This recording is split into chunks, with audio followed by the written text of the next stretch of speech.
अम्मा जी आ सभे घर से बहरी आ गई, जल्दी घाट पर चली, सभे देर होता। अब विकास बबुआ से कह दी मुखिया ले लेस, ना तो घर ही छूट जाई।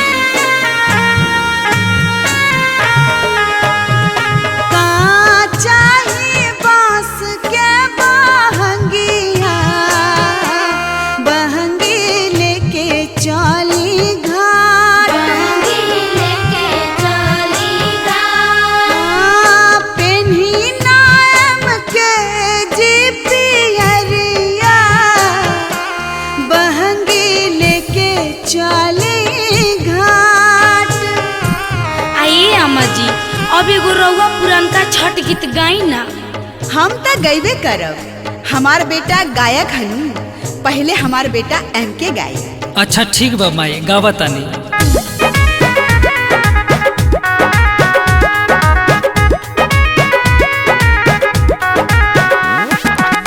अरख के बेरा भइल, चलना घाट पप्पू जन करे।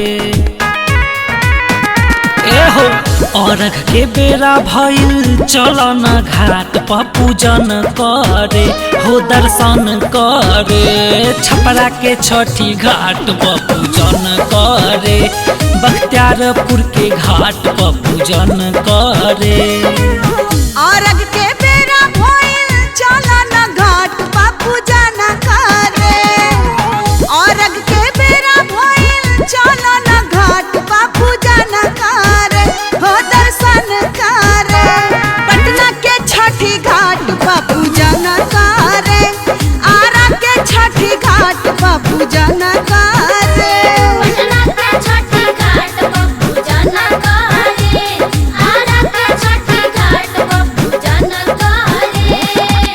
हे छठी माई हम तोहे को हराई, करी बरतिया तोहार हो। अचरा पसार भीख मांगे तिवैया, रखी हा कुशल परिवार हो। अचरा पसार भीख मांगे तिवैया, रखी हा कुशल परिवार हो।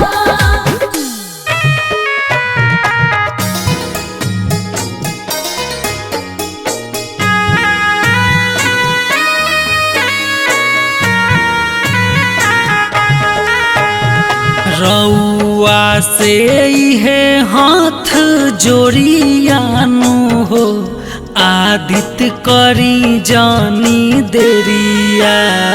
रुआ तारी नई की बहुरियानु हो, जल्दी निकली बहरिया।